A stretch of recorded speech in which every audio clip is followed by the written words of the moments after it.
qué significa la palabra ungido, quién es este personaje y cuál es su misión. ¿Quieres conocerlo? Quédate con nosotros, estudiemos juntos Isaías 61. Nuevamente bienvenidos amigos y amigas al plan Momentos de Esperanza. Qué gusto saludarles hoy. Estamos listos para estudiar la palabra de Dios, pero antes quiero invitarte para que al terminar de escuchar este audio, si consideras que a alguien le puede ayudar, mándaselo, invítalo, anímalo que se una al reto de estudiar todos los días la palabra de Dios durante todo el año. ¿Sale? Bueno, cuento contigo, espero que sí y podamos llegar a crecer y ser una gran comunidad, que nuestro único desafío sea conocer más a Cristo Jesús. ¿Sale? Pues bien, vamos a comenzar. Isaías 61. El pecado, amigos, las tentaciones nunca se van a presentar en la manera como realmente son. Nunca nos van a mostrar las consecuencias al inicio. De hecho, al inicio siempre será muy agradable. Santiago dice que el pecado nos seduce, nos atrae. Y esas dos palabras tienen que ver con una fuerza muy fuerte, como que nos arrastran hacia lo que es incorrecto. ¿Por qué? Recuerda, nosotros tenemos una naturaleza pecaminosa. Dentro de nosotros, pues está el hacer lo malo, el querer hacer lo malo, en pensar, en idear y en planear las cosas que son incorrectas. Entonces, cuando pues nos descuidamos en nuestra relación con Dios, cuando dejamos de orar, de estudiar la Biblia, somos presa fáciles de las tentaciones y del pecado fundamentalmente. Claro que les digo, al inicio no se muestra su carácter de dolor y de sufrimiento, pero no te olvides, nunca te olvides que el pecado siempre va a traer una destrucción. Algo va a romper en nuestra vida, algo va a dañar. Y hay matrimonios que se han dividido, hay familias, los hijos sufren mucho cuando los padres se divorcian, cuando se tienen que separar, se tienen que dividir. Por supuesto que aún los negocios, buenos negocios, caen porque hubo pecado. Vamos a hablar de, no sé, del robo, de apuestas que destruyeron un negocio, que destruyeron el trabajo de muchos años. Y así podemos ir contándote cuántas consecuencias trae el pecado, cómo destruye. Pero también algo interesante es que cuando nosotros cedemos a pecados pequeños, pues nos abren la puerta para ir a más y a más y a más, hasta que caemos en cosas que nunca hubiéramos pensado llegar hasta esa condición y decimos, me desconozco yo mismo. ¿Por qué? Porque es un paso a la vez, cada vez más en profundidad hacia el mal. Pero también algo muy interesante, el pecado es que nos endurece. No sé, al inicio tenemos claro qué cosas son incorrectas, pero con el paso del tiempo vamos diciendo, no, pues es que esto es normal, todos lo hacen, así es la sociedad de hoy. La verdad que esos religiosos son exagerados, son personas anticuadas. Es decir, el corazón se va endureciendo y no solo a los asuntos de Dios, también a los a los consejos sabios, prudentes de personas que te aman. Tú dices, ¿sabes qué? No te metas en mi vida, yo sé lo que estoy haciendo. Disculpa, no cruces esa línea de amistad que tenemos para que me hables de mi vida o de lo que yo tengo que o no hacer. Se endurece el corazón, ¿verdad? Y bueno, ¿por qué introducimos hablando del pecado? Porque el capítulo de hoy habla de un personaje que se dice que el Espíritu de Dios está sobre él y que ha sido ungido. Ha sido ungido. Y cuando empezamos a investigar, a analizar a quién se refiere, básicamente se encuentra rápidamente que este personaje se identifica con el Mesías, porque eso significa la palabra ungido, el Mesías. Y amigos, qué bonito saber que en Lucas capítulo número 4, versículo 18, Jesús lee estas palabras así textualmente, el versículo número 1 y la mitad del versículo número 2. Jesús lo lee, él lo lee en la sinagoga, se pone de pie, lo lee y él dice, aquí se está cumpliendo. Así que podemos decir que estas palabras se cumplieron en Jesús, porque ungido es el Mesías y el Mesías fue Jesús, y él tomó para sí estas palabras y por supuesto él las cumplió en su vida. ¿Y por qué decíamos del pecado? Ya sabemos las consecuencias del pecado, pero ahora sabemos que Jesús es el Mesías, y cuando unimos estas dos nos damos cuenta que Jesús viene a sanarnos de las consecuencias del pecado, del dolor. Vean cómo dice el versículo, dice, me ha enviado, hablando de que Dios lo envió para esto. Número 1 dice, para dar buenas noticias a los pobres. me ha enviado para consolar a los de corazón quebrantado. Vean cómo consecuencias del pecado. Muchas personas, claro, la pobreza viene por muchas razones, pero la mayoría tienen que ver con consecuencias del pecado, con el egoísmo y con tantas más.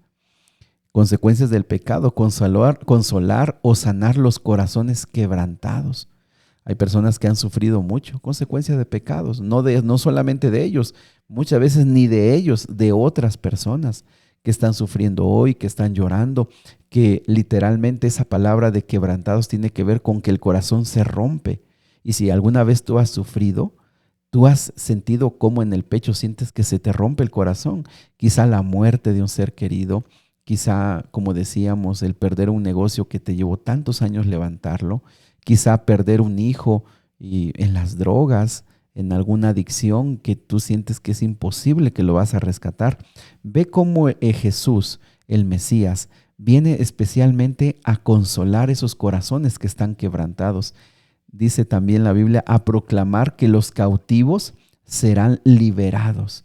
Y no hablaba de cautivos presos en una cárcel, sino cautivos de ideas, cautivos de pensamientos erróneos, de ideas equivocadas, cautivos de emociones negativas, cautivos, por supuesto, también en situaciones que los mantenían presos y ahora van a ser libres. Y creo que también nosotros nos identificamos con estas palabras, ¿verdad? Y que los prisioneros sean puestos en libertad. Vean cómo todo tiene que ver con consecuencias de el pecado, el dolor y el sufrimiento que el pecado ha causado en la vida de las personas. Y en el ministerio de Jesús lo vimos, cómo Él sanó, cómo Él resucitó, cómo Él consoló a las personas. Dice también el versículo 3, y a ordenar que los afligidos de Sión se les dé gloria en lugar de ceniza, óleo de gozo en lugar de luto, manto de alegría en lugar del espíritu angustiado, y serán llamados árboles de justicia, plantíos de Jehová para gloria suya. Vean cómo habla también de reconstrucción. Habla de quitarte una vestimenta de luto, de tristeza, y ahora ponerte una vestimenta de alegría y de gozo. Es de reconstruir. Porque también más abajo dice, vamos a levantar las ciudades que han estado abandonadas por mucho tiempo. Vamos a levantar estas casas que están en ruinas y ustedes van a volver a vivir ahí. Vean, tiene que ver con reconstrucción.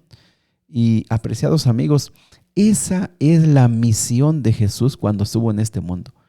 Sanar, rescatarnos, restaurarnos de las consecuencias del pecado.